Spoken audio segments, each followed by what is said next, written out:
We are witnessing the absolute terrifying weaponization of the American justice system, unfolding in real time as a desperate regime attempts to criminalize mere observation and internet slang. The Donald Trump Department of Justice has just crossed a massive, unprecedented Rubicon, handing down yet another legally hollow, highly vindictive criminal indictment against former FBI Director James Comey. The entire architecture of this prosecution is built upon an absurd, fragile foundation, a single deleted social media post featuring a photograph of literal seashells. This is not a complex espionage case. This is not a sprawling corruption probe. This is a sitting administration utilizing the full, terrifying power of federal law enforcement to execute a highly coordinated, incredibly desperate political reprisal, and it is already backfiring with catastrophic velocity. The sheer, unadulterated hypocrisy is blinding.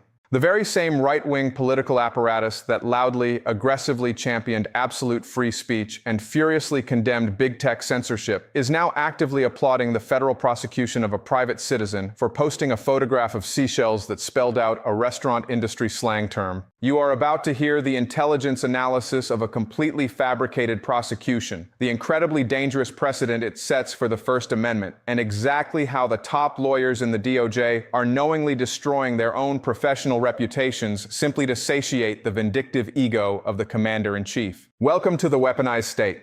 To accurately assess the sheer magnitude of this legal and constitutional crisis, we must first meticulously examine the actual, verified facts contained within this highly controversial indictment.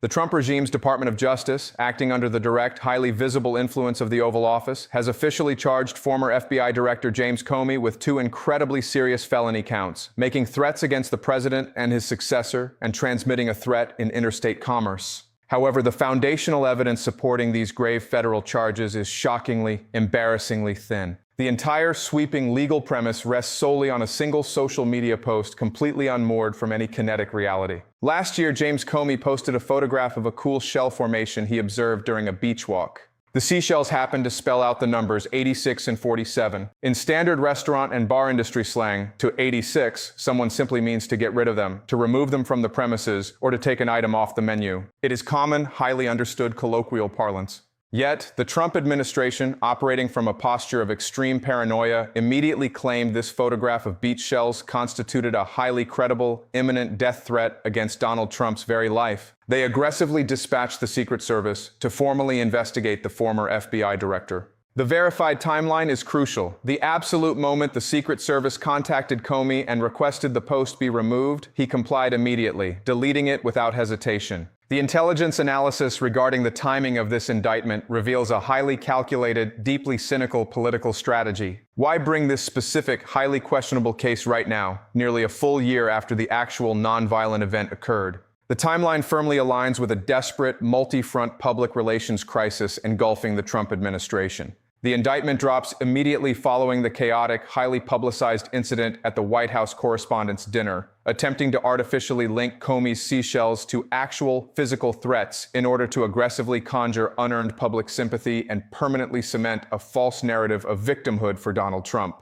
Furthermore, the timing perfectly, suspiciously coincides with a massive, highly significant legal victory secured by Maureen Comey, James Comey's daughter, in a Manhattan federal court where her lawsuit against the Trump regime was permitted to continue. This is not a coincidence. It is standard, highly predictable political retribution. The regime is actively attempting to crush the father in order to intimidate the daughter. But the sheer incompetence of the execution is staggering. The regime's most loyal operatives are actively, publicly sabotaging their own fabricated legal strategy. In a deeply embarrassing, highly revealing press conference, FBI Director Kash Patel, desperate to curry favor with the Oval Office, committed an astonishing, potentially fatal legal error. Patel proudly, loudly declared to the press that the grand jury had specifically heard detailed evidence that Comey had immediately deleted the post and formally apologized for any perceived threat. The problem? Legal experts immediately pointed out that absolutely neither of those highly exculpatory facts, the deletion and the apology, actually appear anywhere within the text of the formal indictment. In his desperate rush to publicly convict Comey in the court of public opinion, Kash Patel likely illegally disclosed highly sensitive, legally protected grand jury material on national television. When you actually examine the underlying grand jury indictment itself, it is shockingly brief. It is merely a few short pages that basically list the 2 felony counts and hinge the entire massive federal prosecution entirely on the seashell post. That is the sum total of their legal argument. Acting Attorney General Todd Blanche attempted to provide a thin veneer of serious, methodical legitimacy to this farce. He stood before the cameras and boldly claimed that this investigation did not just suddenly materialize, but was rather the direct result of a massive amount of intense, highly complicated work by federal law enforcement spanning an entire year. Blanche stated, "We don't time when we bring cases around anything other than when the investigation is at a place where we should go to the grand jury." Kash Patel dutifully echoed this fabricated narrative, explicitly claiming the investigation took a rigorous 9, 10, or even 11 months to properly complete, asserting that these highly complex cases require immense time, incredible investigative prowess, and a massive deployment of personnel. This assertion is completely, undeniably laughable to any seasoned intelligence or legal analyst. To tear down this facade of legitimacy, we turn to the brilliant, highly experienced legal analysis of Harry Litman, a former top federal prosecutor. Litman completely eviscerated the official narrative, confirming what independent analysts suspected. The claim that this took 9 to 11 months of complex investigative work is an absolute joke. Litman pointed out the undeniable, highly embarrassing reality. The indictment contains absolutely zero facts, zero new intelligence that was not completely assembled, verified, and known merely a few days after the original episode occurred. Comey immediately sat down with the Secret Service, completely denied any threatening intent, and immediately deleted the post. The investigation was essentially concluded within 72 hours. The 9 to 11-month delay was not utilized for complex forensic evidence gathering. It was a holding pattern, waiting for the politically opportune moment to launch a highly vindictive reprisal. Litman accurately highlighted the absolute, fundamental legal weakness of the government's case. The DOJ must prove, beyond a reasonable shadow of a doubt, that James Comey, a former CIA director and FBI director, actively, genuinely intended to directly threaten the physical life of the president simply by posting a picture of seashells. This specific statute regarding threats against the president is incredibly serious, but Congress and the Supreme Court have intentionally built massive, highly protective legal walls around it to protect the First Amendment. The statute explicitly demands that the government must prove an actual, true threat, completely distinguishing it from political hyperbole, satirical commentary, or mere ambiguous internet slang.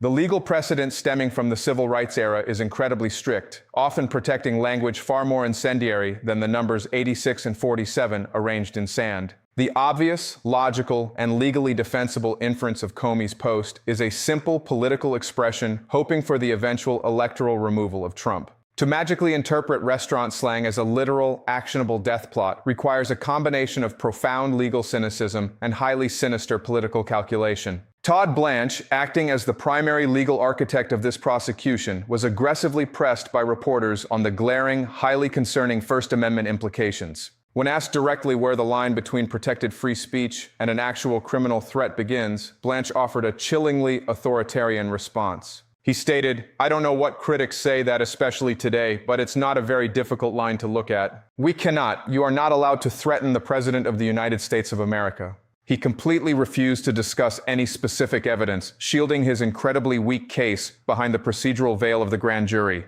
Litman astutely observed the truly terrifying dynamic playing out within the DOJ leadership. Todd Blanche, a man fully aware of the constitutional infirmities of this case, is utilizing this prosecution as a highly public, deeply cynical audition for Donald Trump's permanent favor. Blanche is aggressively demonstrating that he is perfectly willing to take a highly protected, ambiguous statement and aggressively weaponize it against a massive political rival, simply to prove his unyielding loyalty to the regime. He is attempting to outflank Pam Bondi in a desperate race to become the most vindictive, legally unconstrained enforcer in Trump's orbit. The sheer vindictiveness of this prosecution is further exposed by the deeply petty, highly aggressive inclusion of civil forfeiture allegations. These allegations, currently under seal, legally allow the government to aggressively seize property supposedly used in the commission of a crime. The DOJ has also issued a formal arrest warrant, signaling a highly vindictive intent to publicly humiliate the former FBI director with a highly publicized, orchestrated perp walk.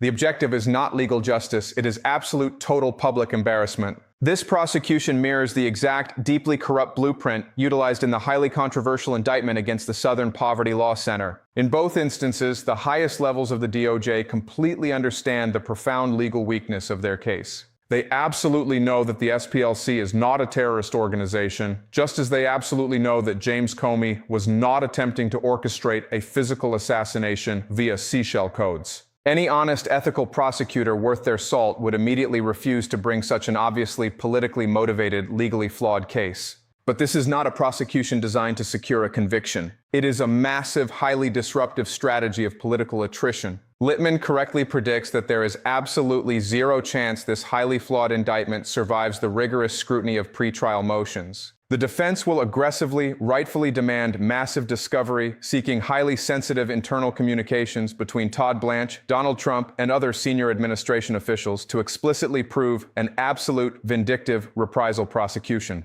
The DOJ will desperately attempt to block this discovery, but the legal reality remains. This case will almost certainly wither on the vine long before a jury is ever seated. This brings us to the ultimate, highly critical analysis of the MAGA Republican movement's staggering, undeniable hypocrisy regarding the First Amendment.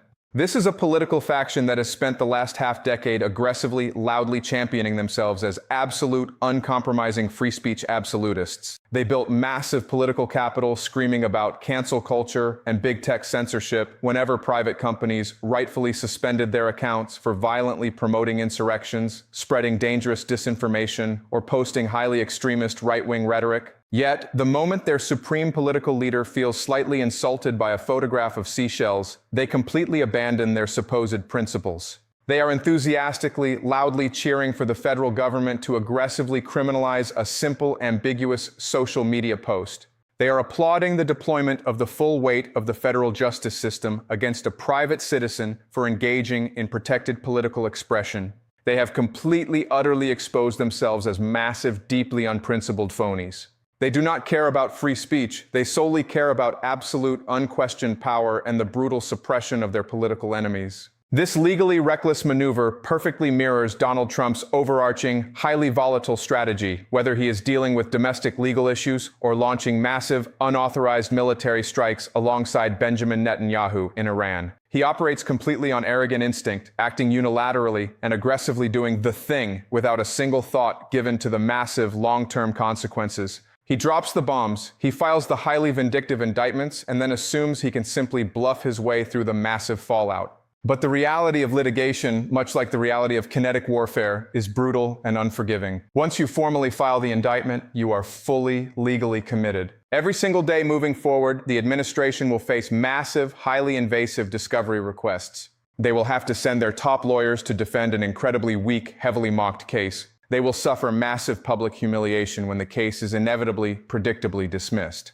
And when that humiliation occurs, Donald Trump will predictably, pathetically whine. He will falsely blame the judge, blame the deep state, and blame everyone except his own vindictive incompetence. He filed a stupid, highly unlawful, completely fabricated case, potentially misled a grand jury, and now he must suffer the severe legal and political consequences. The intelligence mosaic we have just meticulously assembled reveals a deeply terrifying truth regarding the current state of the American justice system.